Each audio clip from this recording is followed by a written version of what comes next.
नमस्कार, मुद्दा देख रहे हैं आप। मैं हूं आपके साथ ऋषु त्यागी। पाकिस्तान पहुंचते ही ईरान के सुर बदल गए और वो कश्मीर पर अपने अब तक के रुख से पलट गया। पाकिस्तान के 3 दिवसीय दौरे पर पहुंचे ईरान के राष्ट्रपति ने कश्मीर मुद्दे पर संयुक्त बयान जारी किया है। पाकिस्तान और ईरान ने संयुक्त बयान में कहा कि दोनों देश इस बात पर सहमत हुए हैं कि कश्मीर मुद्दे का क्षेत्र के लोगों की इच्छा के आधार पर शांतिपूर्ण तरीके से हल किया जाना चाहिए।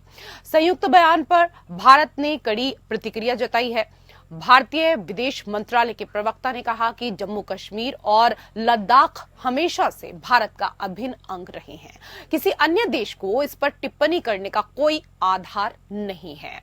भारत और ईरान के बीच अच्छे संबंध हैं और ईरान ने पहले कभी कश्मीर पर पाकिस्तान के रुख का समर्थन नहीं किया है। ऐसे में कश्मीर पर ईरान का पलटना भारत के लिए अच्छे संकेत नहीं है। अपनी कूटनीति का इस्तेमाल कर इस नए बने गठबंधन पर लगाम लगाए। Bureau report APN. तो पाकिस्तान और ईरान ने संयुक्त बयान देकर कहा कि दोनों देश इस बात पर सहमत हुए हैं कि कश्मीर मुद्दे का क्षेत्र के लोगों की इच्छा के आधार पर शांतिपूर्ण तरीके से हल किया जाना चाहिए। ईरानी राष्ट्रपति इब्राहिम रईसी इजराइल से युद्ध छिड़ने के बाद 3 दिनों की पहली पाकिस्तान यात्रा पर थे। दोनों देशों द्वारा कश्मीर मुद्दे पर तब ये संयुक्त बयान जारी किया गया। यह वही ईरान और पाकिस्तान है जिन्होंने अभी हाल ही में एक दूसरे पर बड़ा जवाबी हमला किया था और इस दौरान ईरान इजराइल में युद्ध छिड़ने के बाद संभवतः वो परमाणु हथियारों और अन्य युद्धक हथियारों के लिए पाकिस्तान से दोस्ती की राह पर चल पड़ा है। अपने लाभ के चक्कर में ईरान ने भारत की आत्मा कहे जाने वाले कश्मीर पर पाकिस्तान के साथ अपना संयुक्त बयान जारी किया है। इसी को लेकर करेंगे मुद्दा में हम चर्चा। 2 विशेष अतिथि पैनल में हमारे साथ जुड़ चुके हैं। सबसे पहले उनका परिचय आपके साथ करा देते हैं। हमारे साथ रक्षा विशेषज्ञ JS सोडी जी जुड़ गए हैं। जय हिंद सर। हमारे साथ संजीव श्रीवास्तव, आप विदेश मामलों के जानकार हैं, हमारे साथ मुद्दा में जुड़ चुके हैं। सर, आपका भी बहुत बहुत स्वागत हमारे विशेष कार्यक्रम मुद्दा में। और सर, पहला सवाल मेरा आपसे ही है। सर, ईरानी राष्ट्रपति के पाकिस्तान दौरे में दोनों देशों का संयुक्त बयान आया है, उसमें कश्मीर का भी जिक्र है कि कश्मीर मुद्दे को इस क्षेत्र के लोगों की इच्छा के अनुरूप शांतिपूर्ण तरीके से सुलझाया जाना चाहिए। सर, ईरान के रुख को किस तरीके से देखना चाहिए?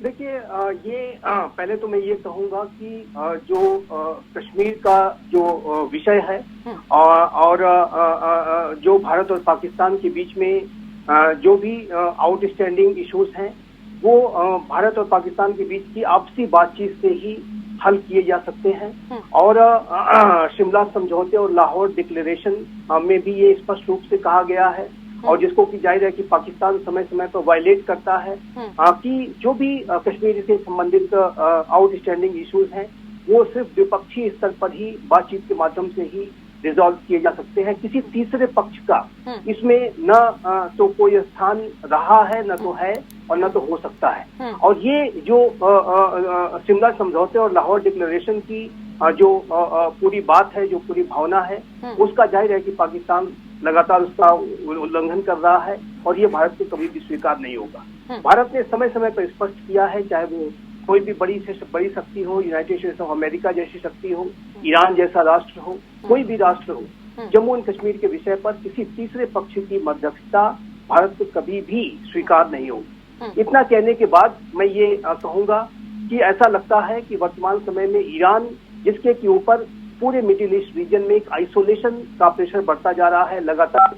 जो अभी आप देखिए तो ईरान ने जिस तरीके से इजराइल पर एक बड़ा हमला कर दिया, सीधा हमला कर दिया, और उसके बाद से जिस तरीके से उसके ऊपर नए सैंक्शंस वगैरह लगाने की तैयारियां चल रही हैं। जाहिर है कि इजराइल किसी भी समय पर कोई बड़ी कार्रवाई भविष्य में कर सकता है, यद्यपि कि अभी तक तो ये मामला शांत है, लेकिन इजराइल के पास वो ऑप्शंस अभी भी मौजूद हैं कि जिससे कि वो ईरान को बड़ी क्षति पहुंचा सकता है। बिल्कुल तो सर, यही सवाल मैं आपसे करने वाली भी थी कि क्या हाल में इजराइल के साथ आई ईरान की तल्खी ने क्षेत्रीय सामंजस्य को भी प्रभावित किया है?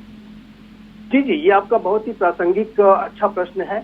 और मेरा ऐसा असेसमेंट है कि ईरान के अंदर अनेक तरीके की इनसिक्योरिटीज हैं और वो उन इनसिक्योरिटीज को एड्रेस करने के लिए वो चाहे वो सुन्नी बहुल राष्ट्र ही क्यों ना हो, आप जानते हैं कि पाकिस्तान में एक सुन्नी डोमिनेशन वहाँ के हुक्मरानों में रहता है। उसके बावजूद भी उसने अपना जो शिया सुन्नी का जो मतभेद है उसको दरकिनार करते हुए पाकिस्तान के साथ अपने संबंधों को बढ़ाने की कवायद की है।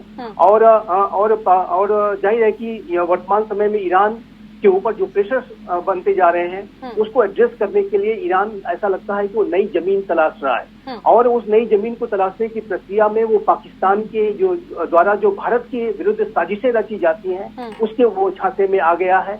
और पाकिस्तान को अपीच करने के लिए उसने पाकिस्तान के हुक्मरानों की जो कश्मीर के विरुद्ध जो साजिशें हैं उसमें वो आकर के उन्होंने ज्वाइंट डिक्लेरेशन में कश्मीर का नाम ले लिया है। यद्यपि की जो प्रेस कॉन्फ्रेंस हुई थी उसने इब्राहिम रईसी ने कश्मीर का जिक्र नहीं किया, लेकिन ऐसा लगता है कि पाकिस्तान को अपीच करने की जो उनकी जो इस समय कोशिश है उस प्रक्रिया में उन्होंने कश्मीर का जिक्र कर दिया है, जो कि एक भारी भूल है मैं ये कहूंगा। क्योंकि भारत के जैसा कि मैंने कहा कि ये भारत का जम्मू एंड कश्मीर का जो विषय है वो भारत का आंतरिक मामला है और जो भी आउटस्टैंडिंग इश्यूज जो कश्मीर के संदर्भ में बचे हुए हैं भारत और पाकिस्तान के बीच में वो सिर्फ द्विपक्षीय बातचीत से ही रिजॉल्व हो सकते हैं। और एक बात मैं रेशु जी और कहना चाहूंगा आपके चैनल के माध्यम से, इस ज्वाइंट डिक्लेरेशन में जो कहा गया है कि वहाँ के लोगों की भावना के इच्छा के अनुसार ये समाधान ढूंढना चाहिए, तो इन ईरान को समझना होगा कि जो ये पूरा जम्मू एंड कश्मीर पाकिस्तान ऑक्युपाइड कश्मीर और गिलगित बल्तिस्तान का जो पूरा क्षेत्र है ये भारतीय क्षेत्र है, वैधानिक रूप से ये भारतीय है। और इसके बारे में जाहिर है कि जो इंस्ट्रूमेंट ऑफ एक्सेशन के आधार पर अगर देखें तो ये पूरा भारतीय क्षेत्र है। और यदि लोगों की इच्छा ही अगर देखनी है तो पाकिस्तान ऑक्युपाइड कश्मीर और गिलगित बल्तिस्तान के लोगों की इच्छा जाके आप पूछिए तो वहाँ पर लोगों के ऊपर जो दमन शोषण बर्बरता अत्याचार हो रहा है और वो जाहिर है कि वो भारतीय लोग हैं, उनके ऊपर एक इलीगल ऑक्युपेशन है और वो जाहिर है कि इनका अगर उनकी इच्छा पूछी जाए तो वो भारत में विलय अपना करना चाहेंगे। तो ये जो पाकिस्तान के हुक्मरानों के द्वारा जो भी इस तरीके की साजिशें रची जा रही हैं कि अंतर्राष्ट्रीय समुदाय को गुमराह करने की जो कोशिश की जा रही है और अंतर्राष्ट्रीय समुदाय की जो वर्तमान समय में जो कंपल्सन्स हैं, ईरान जैसे राष्ट्रों के जो कंपल्सन्स हैं उसको पाकिस्तान जैसा राष्ट्र एक्सप्लॉइट करने की कोशिश कर रहा है और उसी एक्सप्लॉइटेशन उसी साजिश के प्रक्रिया में ईरान उस झांसे में आ गया है। जी ठीक है सर, आपने कई महत्वपूर्ण बिंदुओं पर यहाँ पर प्रकाश डाला। कुछ और चीजें हैं जो हम आपसे समझना चाहेंगे, वापस मैं आपके पास आऊंगी। लेकिन जिस बात को अभी कह रहे थे संजीव श्रीवास्तव जी, JS सोडी सर, पाक के झांसे में आ गया है ईरान, इस पर आप क्या कुछ कहना चाहेंगे? और इसके साथ ही सर, अमेरिका के दबाव के बावजूद भारत ने ईरान के साथ व्यापारिक संबंध जारी रखे, दोनों देशों का दोस्ताना संबंध बना रहा। ईरान की क्या मजबूरी है जो वो पाकिस्तान के साथ अपने सुर मिलाकर भारत को असहज कर रहा है? जय हिंद ऋषु जी। जय हिंद। ये मेरा सौभाग्य कि मैं आपके न्यूज चैनल और विख्यात को पैनलिस्ट के साथ हूँ। मैं आपके प्रश्न का उत्तर दो भागों में दूंगा। सबसे पहले भाग में मैं ये कहना चाहूंगा कि जब 1971 में भारत ने पाकिस्तान को युद्ध में हराया, उसके कुछ महीने बाद 1972 में शिमला समझौता हुआ, जिसके तहत दोनों देशों ने हस्ताक्षर किए एग्रीमेंट पे कि कश्मीर का मुद्दा सिर्फ हम दो देशों के बीच में ही डिस्कस होगा। तो पाकिस्तान ने ईरान के साथ एक जॉइंट स्टेटमेंट इशू करके उस शिमला समझौते का उल्लंघन किया है और ये बिल्कुल जायज नहीं है।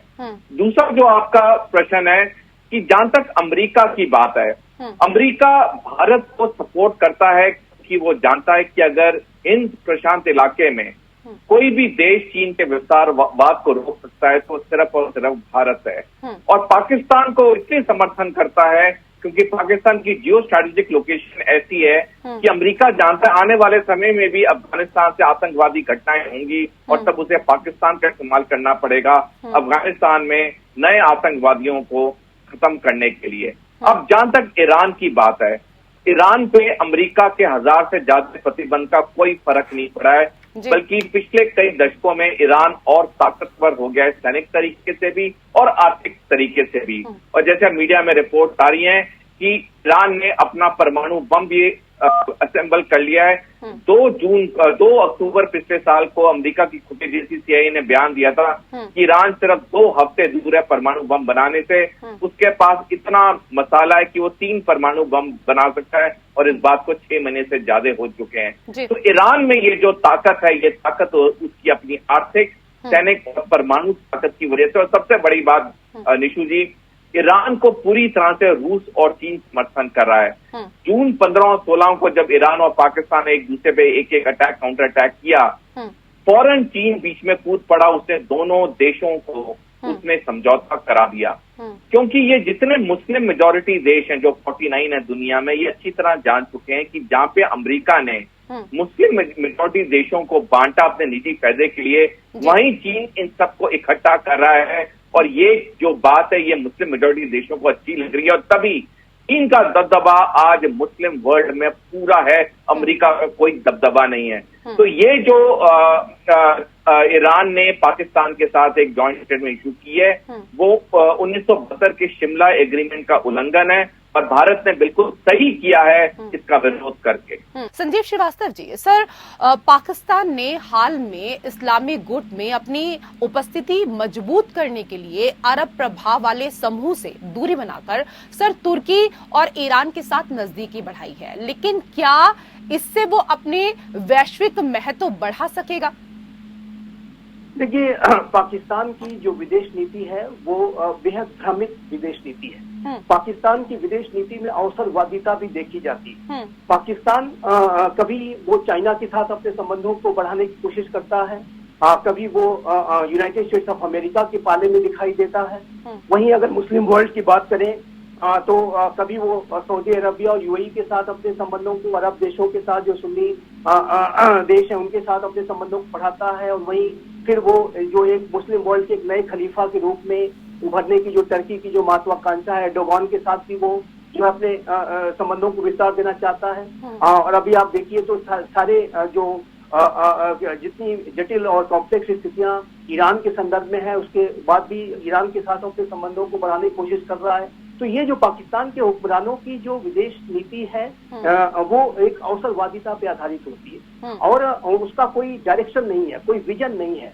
और हमने ये पाकिस्तान का पूरा इतिहास देखा है कि पाकिस्तान 2 नावों की सवारी करने की के प्रोसेस में वो समय समय पर मुंह की खाता रहा है। अभी आप देखिए तो टर्की के साथ जो पाकिस्तान के जो संबंध जब थोड़े बढ़ने शुरू हो गए तो सऊदी अरबिया और UAE जैसे राष्ट्र पाकिस्तान से काफी नाराज हुए थे। और उस समय के विदेश मंत्री शाह महमूद कुरैशी को अनेक तरीके की दुश्वारियों का सामना करना पड़ा था। और वो अपनी विजिट के दौरान जब वो सऊदी अरबिया पहुंचे थे तो उन्हें काफी कुछ वहां पर सऊदी अरबिया के शासकों के द्वारा कंप्लेंट्स भी सुनने को मिली थी। तो ये जो पाकिस्तान की, और अभी आप अगर महाशक्तियों के संदर्भ में देखें तो चाइना ने पाकिस्तान के अंदर एक बड़ा औपनिवेशिक प्लान बना रखा है। CPEC का जो प्रोग्राम है उसके तहत वो बड़े जो कर्ज के जाल में पाकिस्तान पहले से फंस गया। लेकिन IMF से जब पाकिस्तान को कर्ज लेने की जब आवश्यकता होती है तो वो अमेरिका के साथ नजदीकी दिखाता है और अमेरिका को अनेक तरीके के जो उसके आतंकवाद के विरुद्ध कार्रवाइयां हैं उसमें, जैसे अल्मान अल जवाहिरी को जो काबुल में मारा गया, जाहिर है कि उसमें जो ड्रोन्स थे वो पाकिस्तान से ही ऑपरेट हो रहे थे। तो पाकिस्तान की जो विदेश नीति में अनेक तरीके के भ्रम दिखाई देते हैं। एक बार यहाँ पर और भी आपको रिमाइंड करना चाहूंगा कि जब रशिया ने यूक्रेन पर जिस दिन हमला किया उस दिन उस समय की जो तत्कालीन प्रधानमंत्री इमरान खान मॉस्को में मौजूद थे। और वहीं बाद में आप देखते हैं कि ऐसी रिपोर्ट्स आती हैं कि यहाँ पाकिस्तान की टेरिटरी का इस्तेमाल करते हुए यूक्रेन को हथियारों की सप्लाई की जाती है। तो ये जो पाकिस्तान की विदेश नीति में अनेक तरीके की नकारात्मकता है, भ्रम है, कोई दिशा दृष्टि नहीं है, कोई विजन नहीं है। ये सिर्फ और सिर्फ पाकिस्तान के हुक्मरानों, विशेष रूप से जो पाकिस्तान की आर्मी और ISI है, उसकी अवसरवादिता पे आधारित है। पाकिस्तान को जहां कहीं से भी पैसे मिलते हैं, जहां कहीं से भी उनके हुक्मरानों के वेस्टेड इंटरेस्ट सिद्ध होते हैं, वो उन्हीं राष्ट्रों की तरफ झुकते हैं। और ऐसे में पाकिस्तान को लेकर के अंतर्राष्ट्रीय समुदाय में लगातार एक उहापोह की स्थिति होती है। लेकिन सवाल यही है ना कि आप तो सिर्फ सर विदेश नीति को ही लेकर यहाँ पर बात कर रहे हैं, लेकिन पाकिस्तान की जो इतनी नकारात्मकता है वो किसी को नजर क्यों नहीं आती, या फिर नजर आती भी है तो भी लोग उसको नजरअंदाज करना चाहते हैं? जिसको अपने हिसाब से लाभ मिल जाए, सबके अपने अपने कहीं ना कहीं स्वार्थ गड़े हुए हैं क्या? ये बिल्कुल आपने बहुत ही अच्छा प्रश्न किया है। पाकिस्तान की जो टेरिटरी का जो एक्सप्लॉयटेशन है वो महाशक्तियां कर रही है, क्योंकि पाकिस्तान के संदर्भ में महाशक्तियों को भी अच्छी तरह से पता है कि वहां पर जमहूरियत की जड़ें बेहद कमजोर हैं। वहां पर कोई अगर एक एंटिटी है तो वो पाकिस्तान की आर्मी और आईएसआई है, वही रूल करती है और वो अपने हितों के लिए काम करती है, वहां की जनता के हितों को वो सेकेंडरी रखती है। इसी वजह से पाकिस्तान की जो पूरी टेरिटरी है, जो उसकी जियो स्ट्रेटेजिक लोकेशन है, उसका exploitation United states of America ने भी अपने हितों के लिए किया है। आप यही देखिए कि यही जो पाकिस्तान है, पहले तालिबान को इसने खड़ा किया और जब यूनाइटेड स्टेट्स ऑफ अमेरिका के ऊपर 9/11 का हमला हुआ तो राष्ट्रपति बुश का जब प्रेशर आया कि either you are with us और अगेंस्ट अस, उसके बाद मुशर्रफ पूरी तरीके से तालिबान के अगेंस्ट में हो गए और अमेरिका को उन्होंने फ्रंट लाइन स्टेट के तौर पर साथ दिया। तो ये जो पाकिस्तान की जो टेरिटरी का एक्सप्लॉयटेशन अमेरिका ने भी खूब किया है, चाइना अब कर रहा है और जाहिर है कि जो मिडिल ईस्ट के जो राष्ट्र हैं, ईरान जैसे राष्ट्र, वो भी जो वर्तमान समय में अनेक तरीके की चुनौतियां फेस कर रहे हैं, आइसोलेशन का खतरा मंडरा रहा है, वो भी अब पाकिस्तान का ऐसा लगता है कि एक्सप्लॉयटेशन करने की प्रक्रिया में वो पाकिस्तान को अपीच करने की कोशिश कर रहे हैं। लेकिन अल्टीमेटली इसका जो सबसे बड़ा नुकसान है वो पाकिस्तान को ही होने जा रहा है और पाकिस्तान पहले भी आप देखिए तो अनेक तरीके की एम्बेरसमेंट का सामना उसे करना पड़ता है और वहाँ की विदेश नीति पूरी तरह से विफल दिखाई देती है और पाकिस्तान की जो टेरिटरी है और जाहिर है कि वो अनेक तरीके के जो महाशक्तियों के बीच में जो प्रतिद्वंदिता है उसका एक अखाड़ा बन गई है और पाकिस्तान के हुक्मरान जाहिर है कि वो अपने वेस्टेड इंटरेस्ट को सिद्ध करने में इतने ज्यादा ब्लाइंड आई हो जाते हैं कि ऐसे में वो अपने राष्ट्र के हितों को, राष्ट्र के भविष्य को नहीं देख पाते और अल्टीमेटली इसका खामियाजा पाकिस्तान बिल्कुल सही आपने कहा कि अपने राष्ट्र को, अपने देश के लोगों के भविष्य को वो देख ही नहीं पा रहे हैं। जहां देखना चाहिए वहां पर आंखें बंद करके बैठे हुए हैं। बस उनको अगर कुछ नजर आता है तो सिर्फ भारत का कश्मीर। मैं आऊंगी वापस सर आपके पास, लेकिन जय सोढ़ी जी, अभी हाल ही में ईरान पाकिस्तान के जो संबंध है वो काफी गर्म हुए थे जब ईरान ने पाकिस्तानी क्षेत्र में स्ट्राइक की थी। सर, फिर ईरान पाकिस्तान में सब सामान्य हो गया क्या? इजराइल के खिलाफ अपनी लामबंदी में ईरान पाकिस्तान की भी कोई भूमिका देखता है? ऋषु जी, जब 15 जनवरी को इसी साल ईरान ने पाकिस्तान पे हमला किया और अगले ही दिन 16 जनवरी को ईरान ने काउंटर अटैक किया ईरान पे, तो फौरन चीन दोनों देशों के बीच में आया, दोनों देशों की उसने सुलह करा दी। क्योंकि जो चीन है, चीन के जो मंसूबे हैं वो बहुत बड़े हैं। वो अपने मित्रों को इन छोटी लड़ाइयों में इन्वॉल्व होना नहीं देना चाहता है।